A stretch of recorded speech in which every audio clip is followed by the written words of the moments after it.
omusajja yenna tamanyi mukazi gw'ayagala kubeera naye nga tannafuna ssente. Bw'oba oli mwavu omukazi omutuufu gw'ayagala okuba naye tomumanyi. Omusajja yenna ategeera omukazi gw'ayagala okuba naye gw'agenda okusetolinga naye ng'olina ssente. Naye omusajja nga tolina ssente ng'okyezimba tosobola kumanya mukazi mutuufu gw'ayagala kuba naye because embeera esobola okusindiikiriza okwagala oyo gw'osobola okwafoodinga at that moment. Oba nkaddemu amagezi gazze, embeera y'obusobozi bwo esobola okusindiikiriza okwagala oyo omuntu gw'osobola okwafoodinga at that certain moment. Tugeza kati wano ndi kubateekako mu argument yaffe nga bwe yabadde bwe twabadde tubikaayana. Nze nga ngamba nti omusajja yenna tonnafuna ssente, you don't know the type of woman you want to marry. You don't, because saawa zino oli kukolera mu ekyo ky'osobola okwafoodinga. Ne bw'oba oscrollinga mu posts ze za Instagram, bw'oba oscrollinga ku social media, ku TikTok, abantu ate be weegomba ate bali way beyond the class that you're settling with right now. Ekyo kikulaga ki? Ekyo kikulaga nti ku myaka 26, 27, 28, 29, 35 hustle, work yourself, kola sente. Don't rush into proposing, into committing yourself into something you don't know, something you're not sure that when you have money you will still value that thing. Well, over the weekend I had a discussion with my friend tugezako okukayana n'okupano beatinga. Why do you think there are so much more proposals now on the internet, so much breakups, so much people becoming single mothers, so much divorces in our day-to-day era than it was before? So nafunye argument eno ne mukwano gwange over the previous weekend, era twakayanye ku bintu bingi nnyo ne tumaliriza nga tetufunye common ground as to why. So kyobulaba this topic njagala ogezaako okugireeta back to you in the comment section, tugezeko okupano beatinga tulabe why do you think abaana ennaku zino we've seen so many proposals ongoing. Naye ng'omuntu aproposinga, you're 26 years, you're proposing to someone who is 23 years, but you're kneeling down proposing to this person. Do you think that relationship can be a success when all of you just started to discover yourselves? Yes, of course, some people have hustled through, never managing, but so many we've seen them breaking up. I'll give you another example, a true story of what happens over the weekend. Ku Sunday, ku Ricky Smokes, I had a couple proposing. So this gentleman comes in, yatsanze tutude nabadde ne Timo ne natubuuliramu kyayagala okola, ayagala proposingira girlfriend wange, and then we listen. Ng'abuuza muyinza kunnyamba mutya, because of course we oversee the place, we can dictate what happens. Ni DJ mukulu olimbo bakola ki. So nabadde ngezaako okumunnyonnyola butya bwe tuyinza okumuyamba okulaba nga what he plans goes on successful. Ne Timo talina kye yayogedde in the whole situation. Timo yasirise busirisi n'awuliriza bw'ati ne mugambo waaye gwe nga toteesa. Nangamba nteese eki kubigenda mu maaso gw'oyagala nteese eki. So ne mbuliramu omulenzi butya bwe nnyinza okumuyamba afune kyayagala okola, and then the proposal went on. So naye back and forth awo nagezezaako okunyumya n'emikwano gye nga ngezaako okubabuuza, okay, how old is your friend who wants to propose? Ayinza okuba abadde arrangingira mu myaka nga 26 awo 25 around awo 27 29. Ne babuuza ate omuwala alina emyaka ng'emeka? These questions I ask them strategically. Omuwala alina emyaka emeka? Omuwala ayinza okuba abadde nga mu 24, 23, 22 around there. Now imagine someone who is 26 proposing to someone who is 24, 23. Imagine. Back to in the comment section. Njagala mugezeko okutuulira. Do you think these two stand a chance of making it through in times when they are discovering themselves? Or buli omu okumanya ki kyayagala, buli omu okumanya obalaba of course basobola okumalako eyo assumptions tetwagala nayo tugijjewo naye mu generation eno gye tulimu mwe mulabanga kisoboka. I leave that over to you. So mu byenagezeza kero kubuza nembuza okay kati babeerawa. Then they told me pangisizayo hotel yawo. After the proposal I think we want to go sleep in a hotel down to vemu bed space because it's an important day to plan. And I'm like okay, so you two are still sleeping in obaba sulabo nabo na search tegedde. And then at the back of my mind I'm like oba mugambe this decision is a bit early because nze mubyena badde nkana ne mukwano gwange why people are not so stable nowadays is simply because people are rushing to make decisions katingeza proposals ezo zetulabe zisuse ku internet naddala ku TikTok because they are doing it for the gallery or they are doing it because pressure is coming in either from the woman that ayagala proposal kwa alabye mu ne bam proposing ira I want a ring to make it serious. Putting a ring on you does not make someone serious, by the way. Kyabakazi namwe njagala mukimanye. So there's so many things that are being done for the gallery for the sake of abantu bamanye nti nakikoze in this serious, and there are so many people who are going into proposals kubanga yayombye ne partner we now in one kind of appeasing the partner okumulaga nti in this serious now enkwagala you go into the proposal. Back in the days proposal kye kintu ekyajjanga ng'omusajja amaze n'okwogera ne basenga ng'amaze n'okukola preparations zonna senga bamutegedde family yoli emutegedde boogerezeganyizza bakoze background check buli kimu kiwedde. Nowadays all these things don't happen. Ngezaako kati kupitchinga into the argument gye nabadde nyina ne kyali wange nga tukaayana ku nsonga ezo. Nowadays all these things don't happen, but things happen. Overnight, someone just thinks, wake up, you buy a ring and then you want to kneel down and give a ring to someone. But you're putting yourself into something nga chikutwala mu life commitment. Kati njagala tusoke discussing ekyemyaka. Do you think omuwala ow'emyaka 26 okukkirira wansi nga yakatandika okuexploringa her life, yakatandika okunyumirwa ensi, novaayo n'omuteekako empeta, do you think this person mweje emyaka nga yakatandika okunyumirwa ensi ayina any values zagenda okuattributing tumukyala omufumbo yeeyisa bwati? Do you? Of course there are some nga ajja kuba respectful amanye nti kati omusajja nga aba propose nze ngenda kweyisa bwenti ne bwenti, but abo be batono mu generation gye tulimu eno, be batono okusinzira ku bye tuli okulaba. So omwala ow'obuwala nga yakatandika okuexploringa whole options then omutegeyo kankusibiddeawo, I think that is a problem. And these are the mistakes betwakyo olaba ku TikTok tulabyeko abantu bwe baka proposing emirundi esatu within a period of 1 year. Like really, give us a break. Within a period of 1 year you've accepted 2 rings. Does it make sense? Okay, bwe tosala ne tudda ku side y'omusajja guy ng'oli, because omusajja otandika okwezimba ebituufu ng'otandisa okuweza emyaka 29, 30, 35, 40. That is when you start generating real wealth.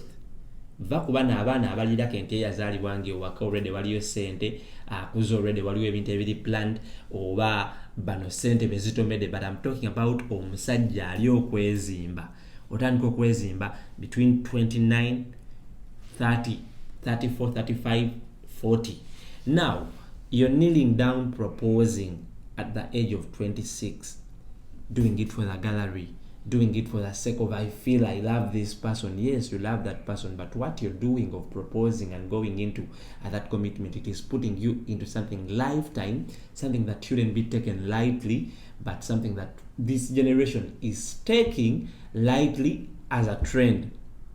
So omusajja nga wakatandika okwezimba mu myaka 29, asatu.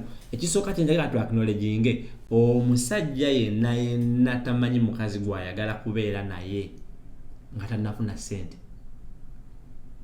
Bw'oba oli mwavu omukazi omutuufu gw'ayagala okuba naye tomumanyi. Omusajja yenna ategeera omukazi gw'ayagala okuba naye gw'agenda okusetolinga naye ng'olina ssente. Naye omusajja nga tolina ssente ng'okyezimba tosobola kumanya mukazi mutuufu gw'ayagala kuba naye because embeera esobola okusindiikiriza okwagala oyo gw'osobola okwafoodinga at that moment. Oba nkaddemu amagezi gazze, embeera y'obusobozi bwo esobola okusindiikiriza okwagala oyo omuntu gw'osobola okwafoodinga at that certain moment because bakazi jjukira asobola okubaawo. Naye ate n'omukazi bw'anaatomerwa omusajja akusinga essente ng'ali serious ajja kulekawo because omuwala w'emyaka 24, 25, 26 tagenda kutta future ye mbu yeezimba naawe. Kakulu nnyo eno generation tebakyalinda byakwezimba naawe. Tebikyaliyo because there are people who have worked themselves and they are looking for a serious partners already nga ebintu amaze okubiteeka into play. You're 27, you're still hustling to create wealth. Naye ate ng'olina omukazi ate oli gw'ayagala amaze okwezimba onoomusigaza? Of course not. Nzizayo ku basajja abalenzi tugeza kati wano ndi kubateekako mu argument yaffe nga bwe yabadde bwe twabadde tubikaayana. Nze nga ngamba nti omusajja yenna tonnafuna ssente, you don't know the type of woman you want to marry. You don't, because saawa zino oli kukolera mu ekyo ky'osobola okwafoodinga. Ne bw'oba scrollinga mu post ze za Instagram, bw'oba scrollinga ku social media, ku TikTok, abantu ate be weegomba ate bali way beyond the class that you're settling with right now.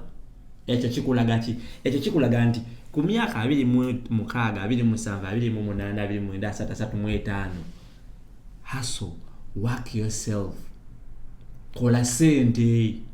Don't rush into proposing, into committing yourself into something you don't know, something you're not sure that when you have money you will still value that thing.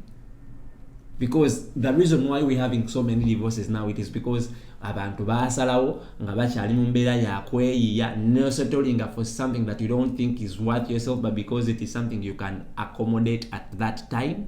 Then ebintu bikyuse, otandise okufuna ssente, otandise okulaba abantu abatuufu bennyini be weegomba, nenga ate weesiba olina omuntu oyinza okuba already nga mwakola n'embaga, kyekiba kigenda okuddako, si divorce. So omusajja omutuufu asobola okumanya omukazi omutuufu gw'ayagala ng'afunye ssente entuufu. Kikuzaayo ku kya propose eri gye twabadde nayo nti omulenzi ono bw'anaaba afunye amajja anaasigala ng'alaba mwana muwala gwe yawadde empeta nga bw'amulaba kati. Ekirala, omukyala yenna ng'akyali mu age bracket ya 24, 23, 22 akyalina so many stages zagenda okugendamu to transform into becoming a woman. Bw'anaaweza 27 nga abundugusa amatama, abundugusa olubuto, omubiri guyiise, because this is the stage where her realness of being a woman comes out from. Onoosigala oli naye. Bafa abasajja tetukyuka. Come to think about that. Another argument gye twabadde tulina ne mukwano gwange, because they are raising the point of the generational change okubeera nti nno we twali tukula in the 1990s, that is when women empowerment started coming in. Now yenga gamba women emancipation about empowering women has done more harm than good, simply because abawala babe empowerinze okubeera nga basobola okukola fa abasajja kye tusobola okukola, naye ne baneglectinga okwempoweringa ate boy child to accommodate these empowered women. So when you look in the 1990s up to the generation we are in, it is like 2 decades now. Kitegeeza abawala be batandika okwempoweringa nga tuli nabo mu 1990, kati be bakazi be tuli okufeesinga abalina emyaka 25, 24 ne generation empya eri okujja eri empowered nti kyosobola okukola naye asobola okukikola.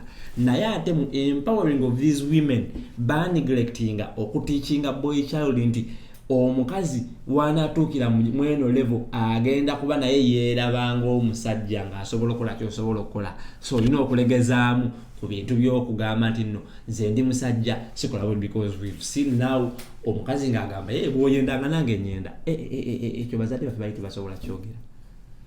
Saawa zina nti ofulumamu naye naafulumamu.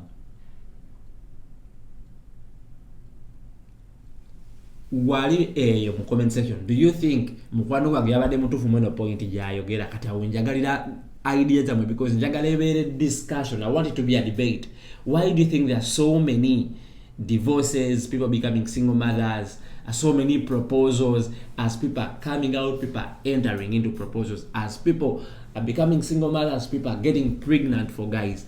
Why do you think there is this kind of commotion going on at the same time in our day-to-day era? When you look at ekintu kya generational, I mean ekintu kya women empowerment, ekyo nze of course I agree kino kyo nakkiriziganyiza ne mukwano gwange ngamba ekyo kyo kituufu, because bw'otunuulya kati ngaffe abantu abali ku kyeyo, omwana ow'obuwala waatuukira okuva e Uganda n'alinnya ennyonyi n'ajja wano e Dubai, kitegeeza musajja mu bwongo, mentally they are prepared to cater for themselves, but literally a woman is supposed to be catered for. Naye kati omwala waatuukira n'alinnya ennyonyi n'ajja ku kyeyo wano, kitegeeza a preparing obwongo bwe mentally nti she has come to seek for greener pastures. Now ebiseera ebisinga omuntu oyo abeera azze n'ebirooto nga azze ne laid foundation oba plan gy'ayagala okukola nti I am going to do this, buy a plot of land, build my house, or build my parents a house, take care of my kids, waba alinayo abaana nga abadde single mother, do this. Now this person comes in, finds Zack Maya here ku Dubai nga ayagala kufuna muntu wa kubeera naye, oba finds name so and so, Patrick, Richard, Brandon, Regan. You talk to this person, but you're talking to a fellow man who has a laid plan, a laid foundation of how she wants her life to run. Now nga gwe omusajja naawe oyina ebirooto byo nga bw'oyagala family ye running. These dreams, at what point are they going to reach? Zikwatagane. Of course teweerabira kali, waliyo omukazi ajja okusuula dreams ze atambulye muze omusajja, naye kati abo be batono kubaze ku kyeyo, azimba okomyewo ku mulimu naye yakadda ku mulimu akooye ng'oyagala akufumbira emmere. How is it going to work? Akooye ava ku mulimu, olina miliyoni 3, alina miliyoni 2.5, sinakindi naye alina miliyoni 3. Oyo bamuwa directive ku kyekyokola. It depends on the type of person you have. Naye njagala ojjukire teriyo muntu alina sente atakyuka mu character. Ekyo tebakulimba. Omwavu yekayeka y'omwetoowaze. Teriyo muntu alina sente atakyuka mu character. Gwoba oyagala okumanya saawa zino oli hambo kuba tolina sente, tonazikwatako. Bw'onookwata sente, amaanyi g'ogenda okuba nga owulira n'engeri gy'ogenda okuba nga otambula eba very different. Oba owulira nga buli kimu okisobola, kati ekyo kikyusa okizze mu mukazi gw'oyagala okufuula mukazi wo omuteeminge into what you want. Now this person has their own dreams, but remember, for a marriage to become successful, mulina okuba nga mulina goal emu ne principle emu gye mugoberera nti tusonze wano ye direction gye tuddamu, and ebiseera ebisinga eyo direction erina kubeera ya musajja. Kati bw'oba n'omukazi nga naye agoba direction ye nga nawe agoba direction yo, where are the two of you going to meet? Tewali. Omanyi kigenda okuddako, mugenda kuwawukana. Anti bw'ona omugambako ng'agenda asula mu nnyumba ze yazimba, oba omufuna bulungi. I think that is also another factor as to why you see things are not working out. Naye nze ekintu kye nsinga okwesibako is to rush nnyo into doing things because of the gallery, because of the pressure that is coming from the friends, that is coming in. Ne mukazi wo girlfriend wenyine ayinza okuteekako pressure ng'ayagala like you make it official, nze make it official. Naye nga kyagamba ku making official tamanyi weight gye kijja nakyo. Now this is the problem of the generation that we are in, because now people are doing things not the right way, but to please other people around. So that is a very, very big problem. So in our day-to-day age, do you think marriage is something viable that is going to happen if we are having ladies that think like women, if we are having men that neglect their responsibilities, if we are having ladies that have more money than women? Do you think marriage is something that is going to last when a generation getandise okuyingiramu? Because now women have real money. Now women have real money. Gwenze njagala nkutunuzeeyoko olabe abasajja bonna abalina ssente saawa zino, abasajja bonna abalina ssente saawa zino, alina mukazi we naye alinayo side chick gwalaba emabbali gwe yapangirisiza gwatekinga care of, nga yamugulira emmotoka, yamufunira ennyumba ennungi gyagenda n'amusanga. Why? Ate abo be basajja abategeera nti tasobola kusuulawo mukazi we simply because afunyeyo side chick gwalinamu fantasy. Naye omanyi lwaki that happens? It is simply because yarushinga na taking a step yo committinga n'omukyala gwalina saawa zino ewaka mu process y'okubeera nti akyakola, kati afunye sente nnyingi, ate alaba omukazi gwawulira ye gwayagala okuba naye ng'ate already alina omukyala ewakati. Osanga omusajja ng'ali sane, ng'ali principled, ng'alinamu yakuzibwa, ng'alinamu n'eddiini, tagenda goba mukazi we. Omukazi we ajja kusigalayo naye asigale ng'akuuta ne side chick eno gwayagala. Kati gwe omuvubuka ali okugezaako okwemoldinga into becoming this successful person who has generated so much wealth, what should be the ideal thing that you should do is to look for money now in your 30s, 35. Look for money, create wealth. When you have enough money accumulated on your account, then you can get to understand the kind of person, the kind of woman you would want to marry, because sente ogenda kuba zirina nga toli forced into having someone that you think fits in your capability. Oba munfuna bulungi? Simanyi oba ntegereka, simanyi oba ndi kusoundinga funny, naye nze bwe ndaba ebintu gwe osobola okutuwa mu comment section endowooza yaawo, olowooza ki? Era do you think in this day and day age marriage is something that is going to happen? Because the rate at which people are divorcing, the rate at which people are becoming single mothers, the rate at which people are proposing is becoming too high. Realities tezikwatagana, bano bavaayo abalala bayingira, bano bavaayo abalala bayingira. Mu comment section njagala tugezeko okubeera nga tupano beatinga. I want you guys to keep the comment section respectively,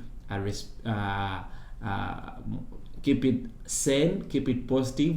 Let's pano beat, let's have ideas, and let's discuss. Tubeeko ne kye tuyiga mu topic ya leero gwe mulamu ogwa leero oguliwo. Good morning Dubai.